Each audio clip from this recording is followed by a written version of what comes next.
Close your eyes and imagine. What if the things in life that cause us the greatest pain, the things that bring us grief, are challenges? Challenges designed to help us grow, to ultimately become what we were always meant to be. We feel like we've been buried, but what if, like a seed, we've been planted?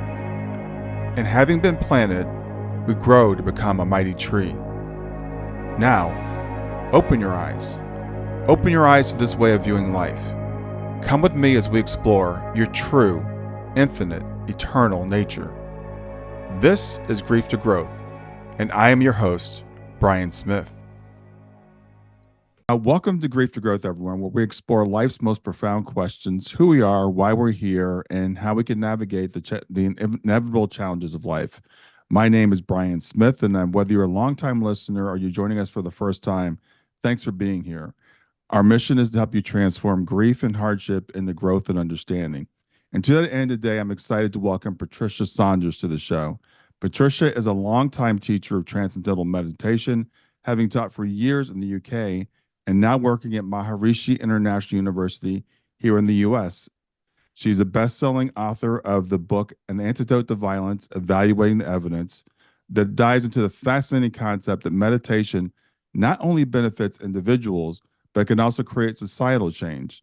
So imagine that by reducing personal stress through meditation, we can actually reduce violence, crime, and even societal unrest. And today, we're going to explore those ideas and talk about the peer-reviewed research that backs this up.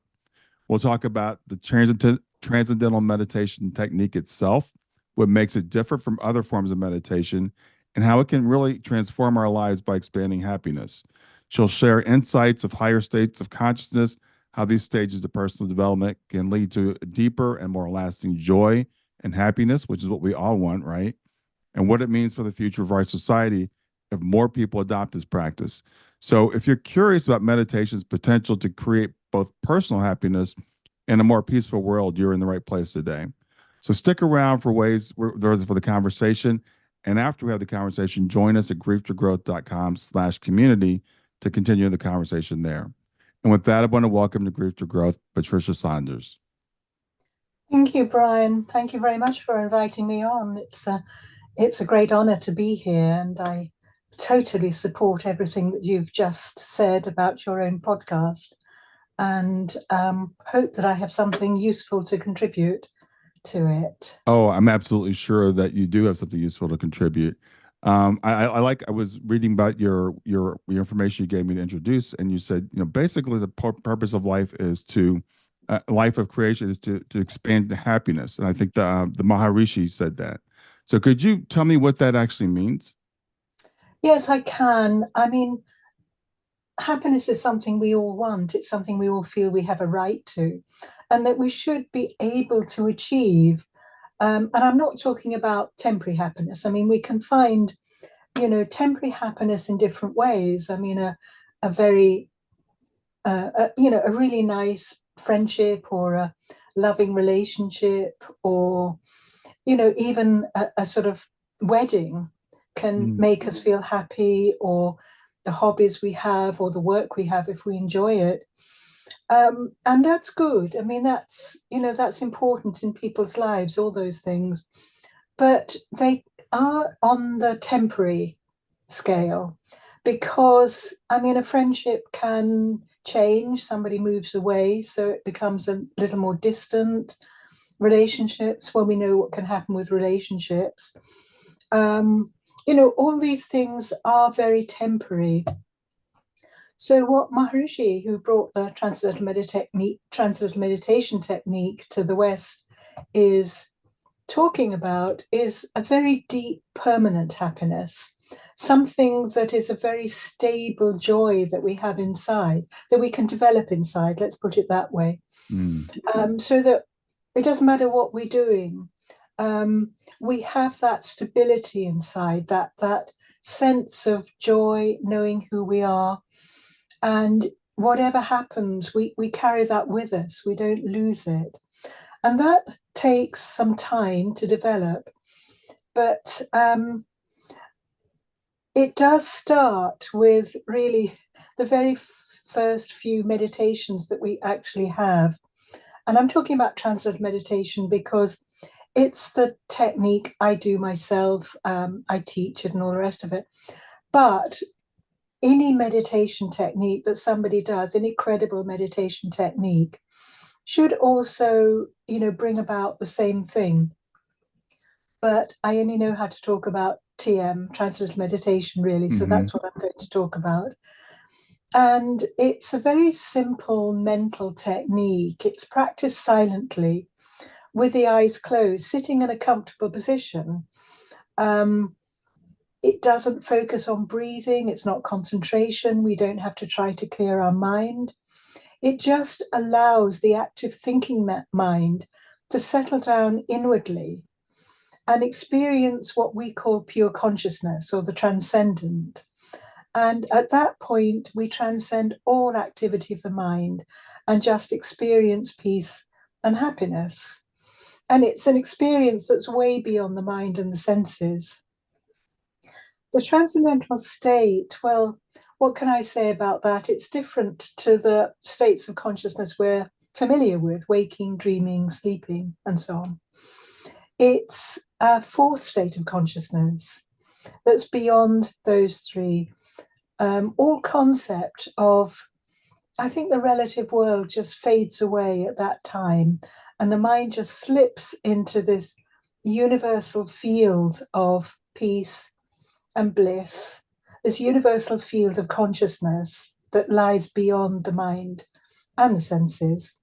And people call it with different names, I mean, depending on the tradition. It's been called samadhi, the self, the Tao, for instance, being, oneness, and the peace of God that passeth all understanding. There are many, many different names depending on the tradition, but it's really just one field, one omnipresent field that gives rise to everything that we see.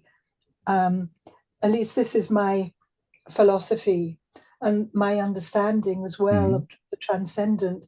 It gives rise to everything, it permeates everything, and we've just forgotten it. We've forgotten to look for it, we've forgotten to find it, and we've forgotten that it exists within ourselves. Um, we tend to look for happiness in different directions. I mean, even people struggling for success in business or power in politics or something,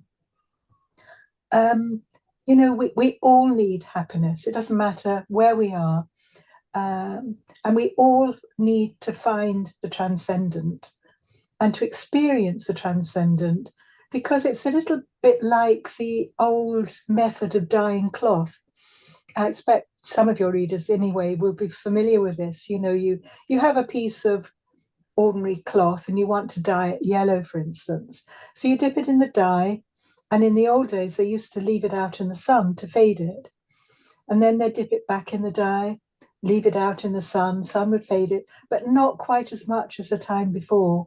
And so it goes on until the dye is fast.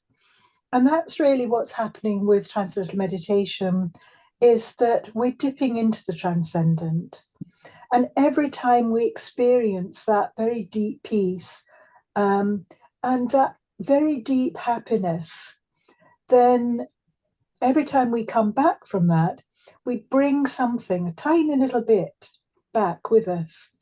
And that gradually builds up in our physiology, in our awareness, everything that we are, until, we just carry around that inner stability of peace and that happiness that comes with that. I mean, peace is really the basis of happiness. I mean, without peace, there can be no happiness. Very hard to be happy if one's living in turmoil and stress everywhere. We get it from the news, we get it from adverts, it comes across in the media, the movies that we watch, and so on. We need to somehow step back from all that. I mean, there are plenty of outlets which will just say, well, this is it. You have one life and you make the most of that life and so on and so on, and then that's it. But that isn't it. That's very far from it. I mean, I don't know what many of your audience, most of your audience would think.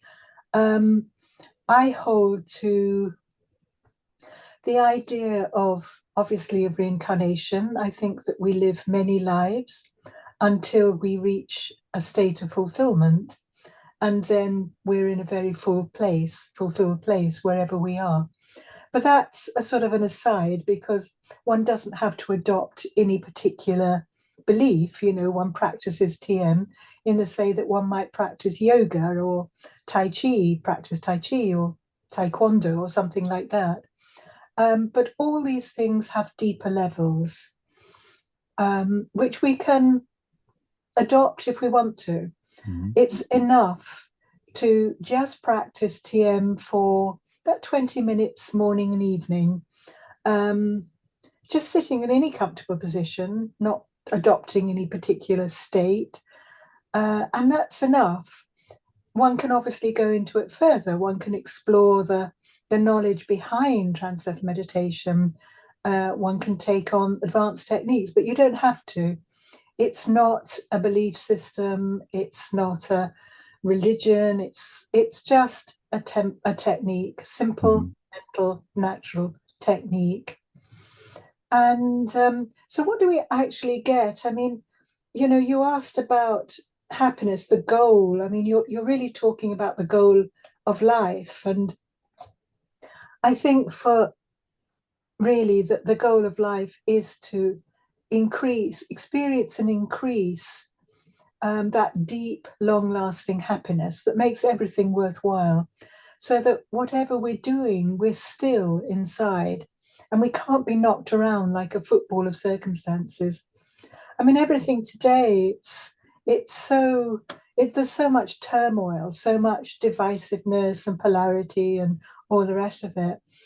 But if you have that stillness inside, then yes, one can see one side, one can see the other side, one can, not be knocked around by different opinions and different views and so on. So what does TM actually do on just on the sort of, in a way, kind of the superficial level, not the superficial level, but the more mundane, everyday level? What it does is it helps to activate the body's relaxation response. And so it reduces stress and anxiety. And that's a very important factor, especially if somebody has been, experiencing a lot of stress, a lot of anxiety. Um, those are shadows on life. I mean, they don't bring any joy with them. They just somehow shadow our ability to see the real happiness in life that exists there, just under the surface. And it improves mental clarity and overall cognitive functioning, which is important if one's working or, in just in being involved in hobbies or whatever. And it also promotes a state of inner calm and emotional stability, overall well being. But I think, for the purposes of people who are suffering or have suffered from grief, emotional stability is something that is very, very important, and something, again, that people want, because grief, again, it's another shadow. It's inevitable. Something happens, there's some change. It's not just involved. Grief doesn't just involve you know somebody deceased. It involves any kind of change. Mhm. Something changes, a friendship changes, um, a relationship ends, or we have to move house. Work takes us somewhere else, and there is some grief involved. There's always some grief involved in those. But just to develop that emotional stability is very important, because, all right, you have to move house. Well, then you do this, this, this, and this, and you move. It doesn't mean that one doesn't feel anything, but it means there's much more stability than there has been in the past. Yeah.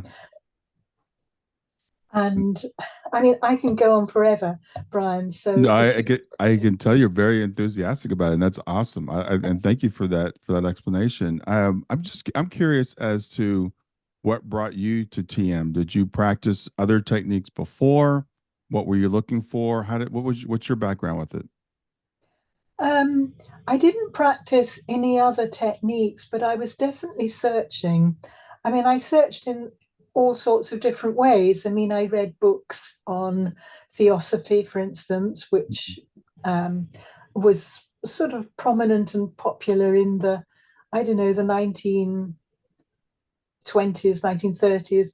Um, I read books on uh, how to achieve peace inside and how to, all these how to books that help you feel better about yourself and about the world and everything.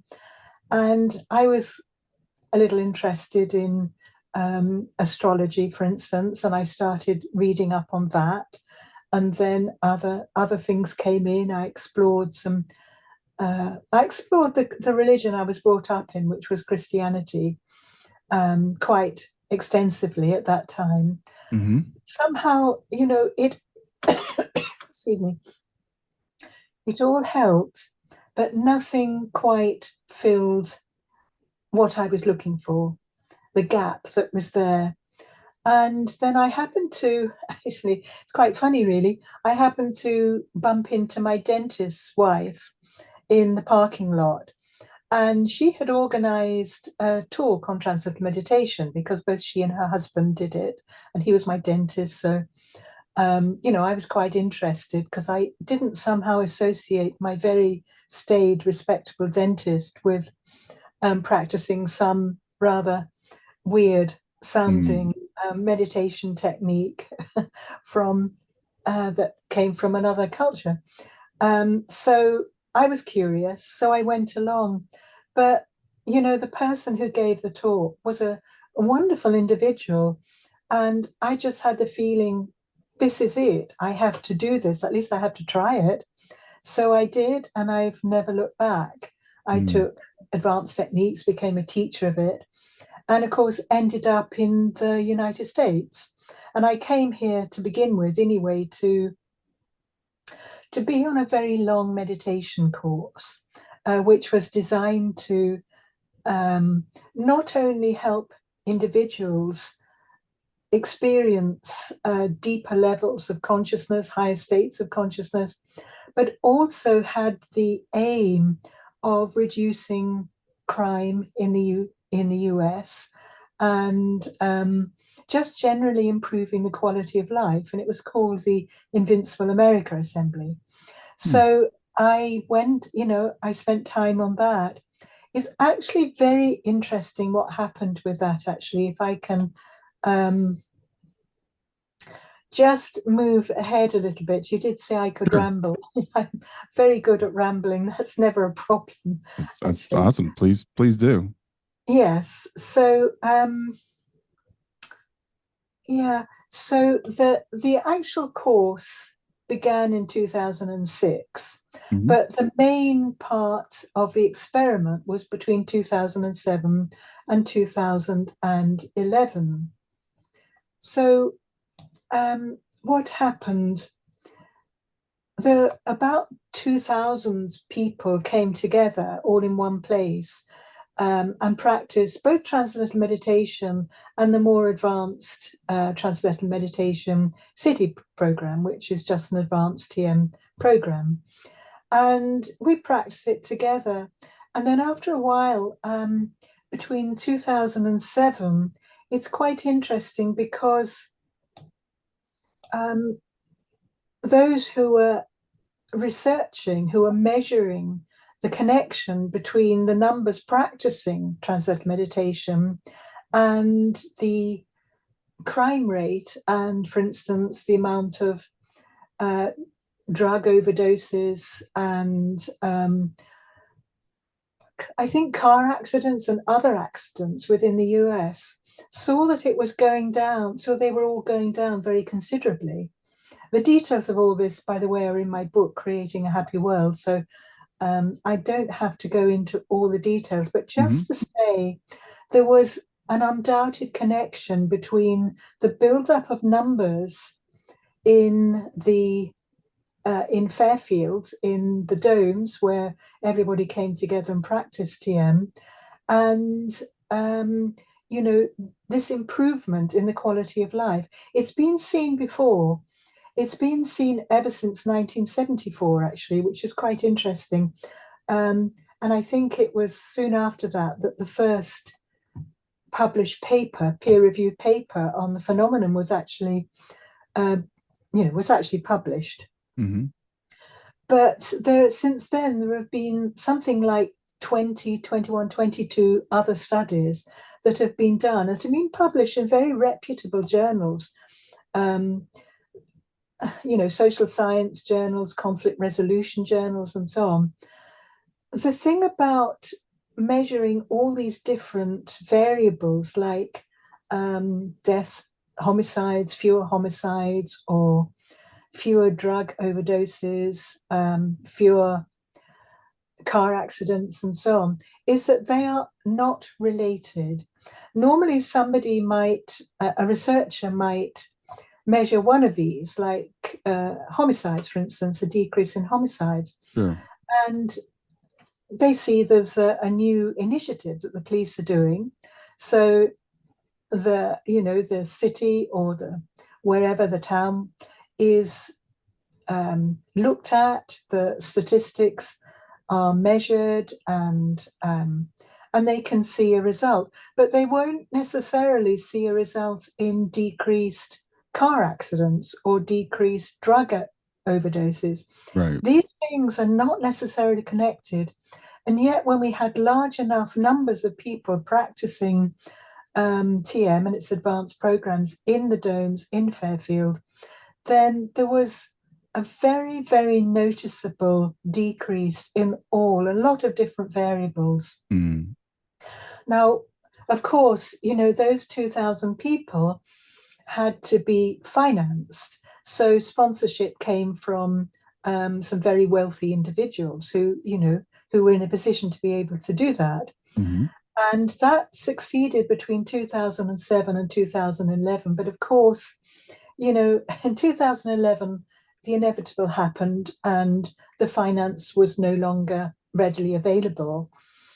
And from then onwards, numbers decreased in the domes. And of course, the quality of life decreased as well. I mean, homicides increased, and all these other things that I mentioned also increased. Hmm. So there was a definite correlation between the people practicing transcendental meditation and its advanced techniques in the dome in one place and what was happening in actually in this instance, the whole of the United States, because what has been seen or what has been put forward is that it seems to be that if 1% of the population of a city practice transcendental meditation, or the square root of 1% of the population practice transcendental meditation and its more advanced programs, then that's when you start to see a decrease in the crime rate. It's like a tipping point. Mm. You have this tipping point and then improvements started. Sorry, Brian, did you want to say Yeah, I something? just want to interrupt you just for a second. So, just so I understand, you said it in the dome. So you were physically coming together to practice. Is that correct? Yes, Okay. yes, yes, we did. We had 2,000 people in one place. Wow. They Okay. were doing a long, long program. I mean, it was about 8 hours a day. Wow. So they Okay. were not able to work. It wasn't a situation where they could go out and work during the day and come back in the evening. Wow. They were really together for the whole period. And that was when there was a very, very noticeable decrease in homicide. I mentioned that specifically because that's probably what concerns people most. A very noticeable decrease in homicides. Infant mortality was another one that was mentioned, that was sort of measured. So all these different variables showed an increase. what do I mean? It showed a Improvement. decrease, an Yeah. improvement. That's the word I was looking for. Thank you. Yeah. And so, I mean, we would absolutely love to see more sponsorship for this. We would love to see even government sponsorship. I mean, Right. I may be asking a lot, but it's been measured too many times. I mean, one research experiment like that might be a coincidence. Two, you might say, well, there could be other factors involved. Five, you might say, well, okay, there might be something in it, but there's not enough really to really prove it. Right. But 20, 21, 22, all showing the same thing. Um, it's it's beyond. It's not a coincidence. It's beyond. It's beyond conventional thinking too, and one Right. needs people, wealthy people, governments to be able to think outside the box really and say, okay, I'll try it. Even if they want to prove that we're wrong, let them set up a group and try it. Prove us right, prove us wrong. The Yeah. important thing is to have a large group and demonstrate that this is a very real phenomenon. But the engineer in me is coming out, so I've got few questions for you. So, Yeah. in terms of, are you familiar with Lynn McTaggart, the work that she's done? I've heard the name, Okay, I'm she's not that done familiar, but I know the name. it's similar work with, but it's more like the power of intention. So it's like people set an intention. So I want to understand with the meditation that you were doing and these groups are doing, wasn't focused on any particular, because it's, as I understand TM, it's the opposite of some other meditation techniques where it's focused concentration. So you weren't focusing on like we're trying to drive down the murder rate or we're trying to improve. You were just doing TM. Is that correct? That's correct. Um, yes, I mean, that's very interesting. And I definitely want to, I'd like to meet her. And I definitely like to know more about what she's doing. I think the thing is that I mentioned earlier the transcendent. Mm-hmm. Transcendent can be described as being, it's samadhi, it's a universal state of not a state of consciousness, it's a universal consciousness Mm-hmm. Right. that permeates everything. So if we if the mind settles down to that field and experiences that peace and happiness, it can be described as maybe dropping a stone in a pond. You Mm. drop a stone in a pond here, and the ripples just ripple out across the wherever. I mean, across the state, across the country. I mean, if we Mm-hmm. had a large enough group across the world, but I mean, wherever doesn't matter. Mm-hmm. Um, so I think it can be understood in that way because that the transcendent, I mean, we call it pure consciousness. It's omnipresent. It's everywhere. It's like something that is just beyond our field of vision that we Mm-hmm. don't experience, Right. but it's there, and Right. it's the most important thing, um, probably the most important thing in the universe. Well, Mm-hmm. I mean, it is the most important thing in the universe because it gave, as far as I'm concerned, it gave rise to the universe. Right. But again, if one can influence that, and you can only influence in a positive way because that field, the transcendent being, samadhi, whatever, the Tao, whatever you want to call it, it's it's a completely positive field, Mm-hmm. and it's not possible to think very, negative thoughts from that field. When the mind settles down, it just becomes more peaceful, more happy, um, more, I think, more in a state of grace, one could even call it. Right. So So, yeah, just I'm sorry. sorry to interrupt. I want to make sure that the listeners are following along with this. Because when Yeah, it comes to meditation, a lot of us we've heard different things, and we might have heard of TM from like the 70s, and for some of yeah, us, that's kind of before we were doing all this. So we're like, yeah, I've heard of this thing called TM, but now there's all this as you mentioned earlier, there's focused on your breath, focused on this. There's people are doing law of attraction and manifestation where you're really focusing. So, Yeah. just to reiterate, with transcendental meditation, we are literally not focusing. So, could you explain to people like how that works? When I sit down to do my meditation, what am I doing? Okay. What I should say first of all is that transcendental meditation has this effect because it allows the mind, the individual mind, to expand to that universal mind, that Mm, universal being. yeah. As far as I understand it, I think any real, credible meditation that allows the mind to settle down and experience pure being, transcendent, should have a similar effect. Regardless, Yes. it Yes. should have a similar effect. Yes. Uh, Intention is obviously important, but you don't need to. I mean, the intention will just fade away anyway when one experiences pure consciousness, Mm, where it is a little bit difficult to explain other than just by saying that um, it's like dropping a stone, dropping a rock, dropping a boulder, whatever, into a large pond, hmm. and watching the water just ripple out and affect everyone at that level of being. Yeah. But Yeah. I'm not saying that having a good intention isn't No. important. It is No, important. no, it's no, and it's really interesting to me because I think you're right. Any meditation technique is trying to get us to the same place. It's different ways of getting there, different paths to reach that state. And not that any one is better or any worse than the other one. I've tried several. I started off with contemplative prayer. Back I was a Christian, and I was like, I need to find something to settle my mind. So I started doing some reading, and I found about this practice that Christians do called contemplative prayer, and I moved from that to other techniques. And there's so much out there today. And there's a guy that I work with now. His name is Kelvin Chin, and he studied TM like 40, 50 years ago. And he's kind of got this technique now he teaches called turning within.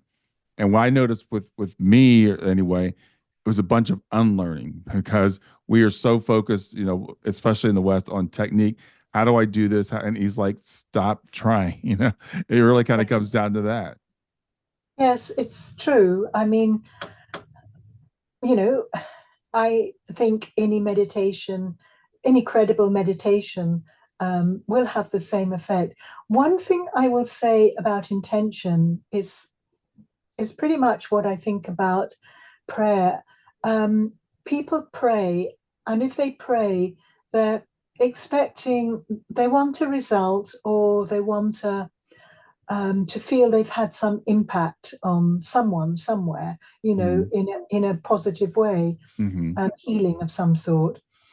Um, the deeper levels of the mind are more powerful, they're more charming. They draw the mind like nothing else does. Hmm. I mean, the mind isn't wandering at random. The mind wanders in order to find something more fulfilling. So if the mind is given a technique that's a little bit like diving off a diving board that just allows the mind to be able to experience this, and TM is a mantra technique, as I think people probably know, Mm. um, then it draws the mind down. Now, what I was going to say about prayer is that prayer and I would think intention are more powerful if they come from a deeper level of the mind. The surface level of the mind is probably the least powerful level of the mind. Interesting. But as the mind settles down, the thinking softens. Feeling is the feeling just becomes more positive. There's more bliss. There's more happiness. Any prayer that comes from a deeper level of the mind is going to be more effective. And that's why it's very good to pray after meditation, Wow. because the mind is still at that level. Yeah. Well, it's not at the deepest level, but it's still has the influence of that very deep state of being, of oneness. Hmm. And to pray after meditation is going to be far more effective. That's a really interesting observation, and that makes a lot of sense. And it's really it's interesting to say that because, like I said, I read about these Christian mystics that would do they call contemplative prayer. So I think it's a way of reaching that deeper state where you're closer to source, Yes. than we are with the surface level of the mind, which is, it's kind of scattered. And what's interesting about the TM technique versus, I don't even like to call it a technique, but the TM way of doing things versus some of the other things is, a lot of us say, well, people will say to me, because I'm like, I tell everybody, you have to practice mindfulness. It's like, do you brush your teeth every day? Then you have to practice mindfulness. But you have to find what works for you. And people get really frustrated because they're told, sit down and stop thinking. And Mm. that's impossible. We can't do it. So people get frustrated and they get up and say, you don't understand. I can't meditate because I can't stop my mind. You don't need to stop the mind because once the mind has an angle, um, once the mind is able just to settle down, the mind, the deeper levels of the mind will draw it. They'll draw the surface level down until it does experience the most, it experiences its source basically in being, or as I say, Tao, or whatever you want to call it. Hmm. Um, the mind will settle down to that level, providing it's given a technique that can allow it to do that Right. without too much effort. Because I'm not saying, I mean, obviously, focus attention meditations or open monitoring meditations, which I think probably mindfulness comes under one or other of those different mindfulness techniques, are either tend to be either focused attention or open monitoring. And they're good. I mean, fine, I'm not decrying them at all. Right. It's just that it will take longer. I mean, it may be that there's a certain point with focus attention where the mind just gets a little tired of focusing and just lets go, and then the mind Right. is able to slip down to to deeper levels. I'm not an expert on other forms of meditation, but Sure. I'm curious as to what the different mechanics are, but they obviously are effective Right. Right. And to again, whatever extent. yeah, I think, I think we agree. We're not here to say people this is a bad form or that form doesn't work. I tell people try different ones because I've found everybody's different. So for some people, focus attention is okay, and for other people, TM is easier. So try and find the one that helps you reach this state that we're trying to get to. I think there's a reason why there are different techniques. Like there's different religions that help people, that guide people, hopefully to the same place. Yes, absolutely. Or different diets for people. I mean, the same diet doesn't necessarily work for every single person. We're Hmm. all different and we have to find our own path. I mean, I think that's, most people would agree with that. There's no one path that's absolutely right for every single person. Um, I can talk about transcendental meditation and tell you all about it. Hmm. Other people will talk about other forms of meditation. Sure. Um, and we meet in the middle because, as you said earlier, we all want the same goal. We want individuals to be fulfilled, to be at peace, to be happy, to experience higher states of consciousness, to be able to just impact what we call the collective consciousness in a very positive way. Yeah, well, I think that's, one of the things I was really fascinated about having this conversation with you, because I remember when I was a Mm. child and I was raised Christian, and we were taught to fear other religions. And one of the criticisms about Eastern religions is that they're so inward focused. They're selfish. They're all about the individual. And I think is going to be interesting is a lot of people now is to hear, because a lot of us turn to meditation because we have a problem. We have stress. We have high blood pressure. We have depression. You know, we have a problem. And so it's trying to get something for myself. But what I think is surprising people is that, wow, I can actually benefit society. I can have an impact on crime rates. I can have an impact on drug overdoses. I think it's really cool that that's coming out of the research that you participated in. Yes, that's a actually that's a really nice question, because even if we are just doing it for ourselves with no thought about society or anything, and even if we didn't have an impact or much of an impact on society, by improving ourselves, then we're going to have some impact on those around us. I mean, Mhm. it's like, a mother who's got three children, and she's running around trying to fit in sort of work and getting the children to school and come back and help them with their after school activities, all the rest of it. Mhm. This, that is hugely, or can be hugely stressful. um, Schedules, time, do this, get that child ready, get that child ready, all the rest of it. Now, if the mother gets very stressed, then it's going to affect the children. It's going to affect the whole family. It's going Mhm. to affect the husband, partner, whatever. But if the mother has something that allows her just 20 minutes morning and evening just to be at peace, to reduce stress, to decrease anxiety, and to feel a little happier inside, then Mhm. that's going to help the children, it's going to help the family.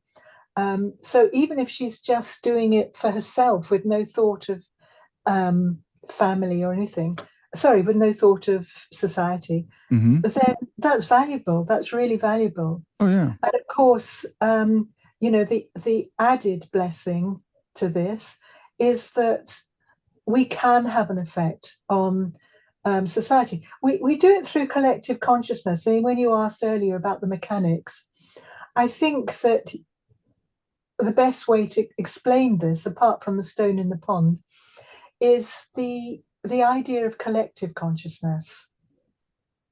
People call it under different names. I mean, I've seen it described as collective mind, universal mind, or just mind, societal mind or something. Mhm. Um, but what it is that it's the togetherness, the connectedness of all the different consciousnesses of people who make up a society, any group, a society, or whatever. Mhm. It forms a collective consciousness. And that collective consciousness will have the character of the people who inhabit it. Yeah. So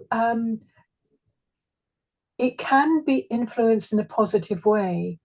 And when individuals meditate and the mind settles down, they meditate, they're at peace, they feel more happiness, this impacts the collective consciousness. Mhm. And that's going to have an effect on the whole group, simply at the very, very basic level, the level of being. It's going to affect everybody in that group. And when you have 1% um, acting and behaving in a more positive, life supporting way, then again, that's going to have a real impact, a real big impact on collective consciousness. Mhm. And that's Yeah. what's to help. Yeah, absolutely. I think it's really interesting when you shared your example about the mother meditating twice a day and improving the family. Even the most materialistic of us will understand, of course, because her mood's improved, she's acting better, so the kids are going to act better, the father's going to act better, etc. But what's surprising to the materialists is that this spreads out; these ripples spread out in a way that we can't explain through materialistic explanations, right? How does Mm. my meditation lower the crime rate in my community? But a true scientist will do the work like you've done, right? And they've shown it, but because materialists can't explain the mechanism, they reject the premise. Yes. I mean, they still regard the results of the, say, 22 demonstrations as still just mere coincidence or can be explained in other ways. Um, it's often the case, I think. I mean, I'm not personally a scientist, although I'm interested in science, Hmm. that the results often precede the theory, that the theory comes later. A result is noted, and then gradually over time, um, the mechanism becomes obvious. Right, right, right. So, And then and again, scientists, they can. We have ways of doing statistical analysis, mm, and we can tell what's coincidence, and we can tell what's significantly, significant. We have those methods, but when it comes to stuff like this, the hurdle gets higher, the bar gets higher, yeah, and I've seen, I've studied some this a little bit, at least the science of, and most of these things have cleared the bar many, many times. Precognition, um, telekinesis, all these things. They've done stuff in the lab. Remote viewing, the government knows it's real. They've used it. They've shown it's real, but still, it's still secret to most people. And what I think is really, really interesting right now is almost everyone agrees that the world is like not the way we want it to be.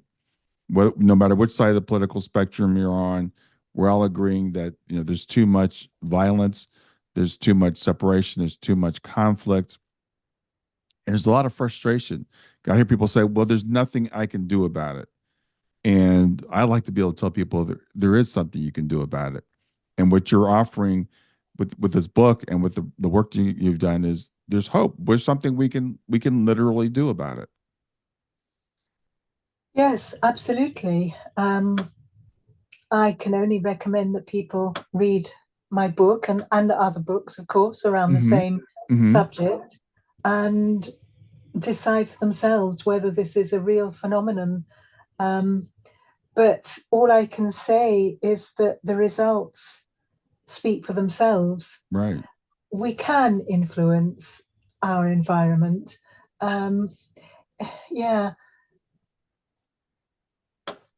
yeah, Now, definitely. now, many people listening are going to have they've had issues with PTS, post traumatic stress, Yes.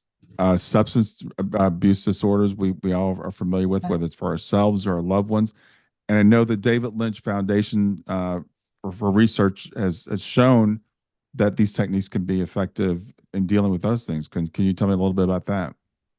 Yes, the David Lynch Foundation was set up to um, increase the number of people who had access to transcendental meditation specifically. Mm-hmm. And it's since gone on to have different sections of it, like Heal the Healers or Operation Wellness and so on. But it's a lot of its work now has been done with veterans who, I mean, they see the absolute worst of human Right. life, Right. um, even if they're not actually involved in a war zone or whatever. Um, they're still constantly prepared for the fact that they may have to be and that they can face these things. And of course, many of the soldiers, the military rather, who have been in a war zone, I mean, they come back with nightmares, terrible trauma, stress, and often feeling suicidal. So the David Lynch Foundation um, raises money basically, and organizes teaching so that people, the military who are suffering from PTSD and so on, can at least try transcendental meditation. And it has been shown that it does help a lot of veterans to Hmm. be able to deal and be able to recover from these things. Hmm. I mean, there have been some very remarkable stories, some of which I detail, I think, in my book, and certainly my previous book, An Antidote to Violence. Um, it doesn't bear thinking about really what the military has to go through, and anything that can help them is to be welcomed. So, I just hope that the David Lynch Foundation can continue to raise enough money to be able to help as many former veterans as possible Yeah. to recover and live normal lives. Well, it's interesting as you said that, and you mentioned veterans who have been in war zones and to see things that I don't believe human beings should see. And there's a reason why they end up with PTSD because that's not normal. We shouldn't have to see that kind of stuff. But Yeah. you also mentioned even veterans who hadn't been in war zones because of the anticipation. And my mind went to we just had another school shooting, and it doesn't matter when we're recording this, but we just happen to have had one very recently in Georgia at this particular moment in time. And I worry about our children.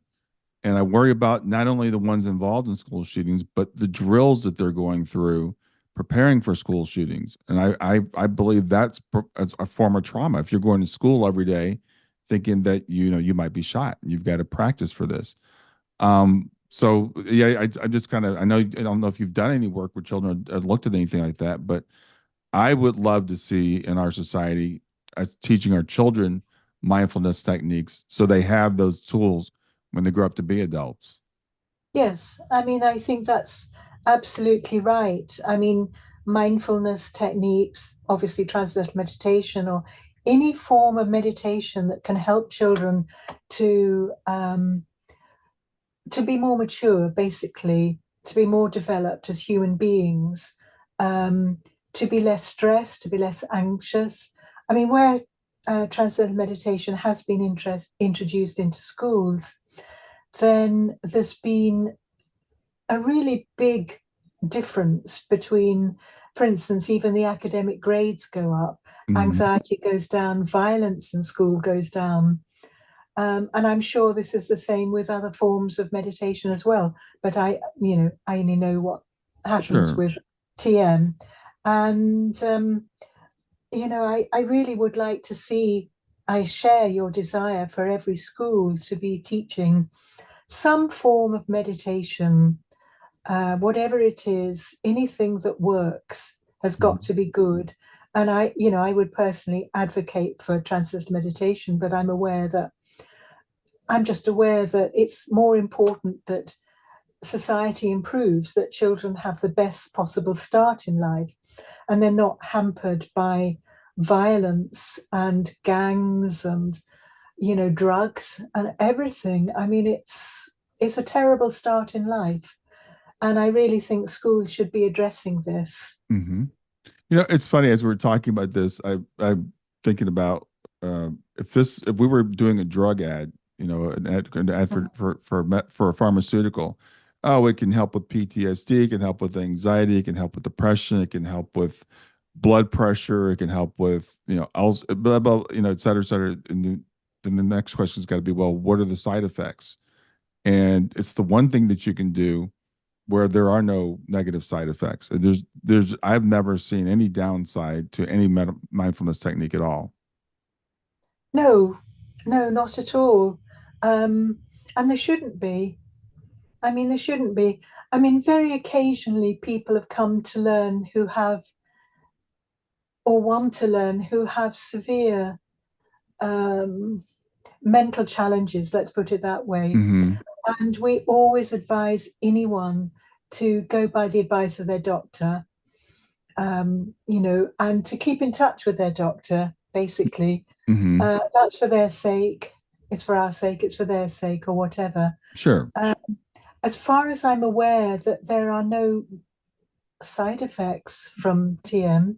There are plenty of side benefits, Right. Right. but no side effects. And another thing I want to address you know, because of the society we live in, the way things are right now. Let's say we wanted to have an initiative to introduce mindfulness in the schools. Now, some people are going to say, "Well, that's against my religion." You're teaching another religion. You mentioned your background, I believe, was Christianity before you Yeah, started on your spiritual exploration. yeah. Explain to people the religious or non-religious aspects of TM. Okay, well, TM is not a religion. It has no dogma attached to it.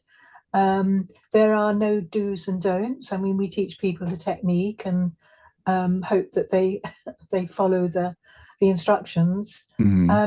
People can just go away, and we need never see them again once they've learned. We don't keep tabs on people.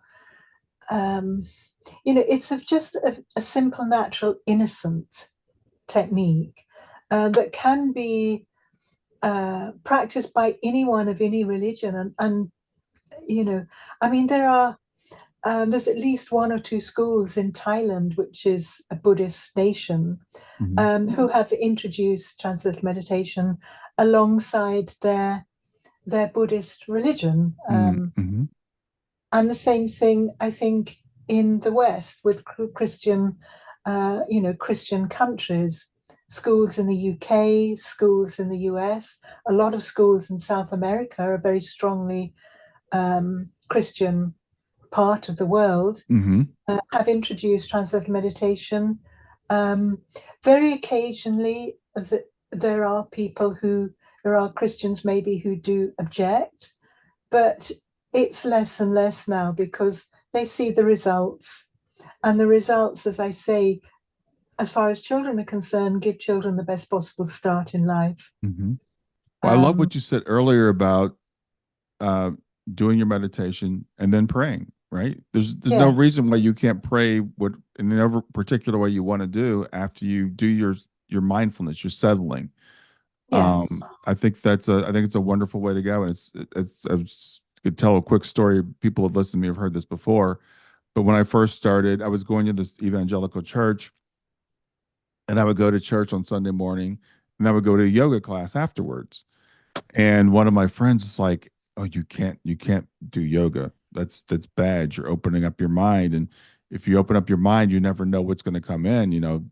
Demons could come into your mind." And I said, why couldn't good things come into my mind? Why couldn't the Holy Spirit enter my mind? And I get the same feeling of connectedness when I'm in church and having that experience as I do when I'm in the yoga studio and I have that experience. It's the same experience. yes. I mean, it's, both innocent practices that people can take or leave. I mean, go into it as far as they want. I mean, the thing with yoga is many people just go in because they want to be fitter, Hmm. or they want to they want to be calmer too.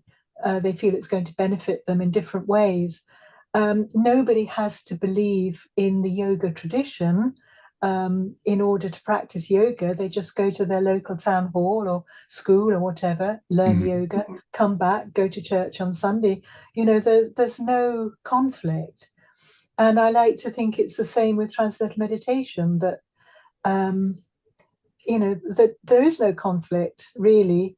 If people want to see a conflict, they may find one, but it's not there from the side of the technique or from our side. Right. Right. Well, I encourage people when it comes to things, try it. Try Mm. it and see how it works for you.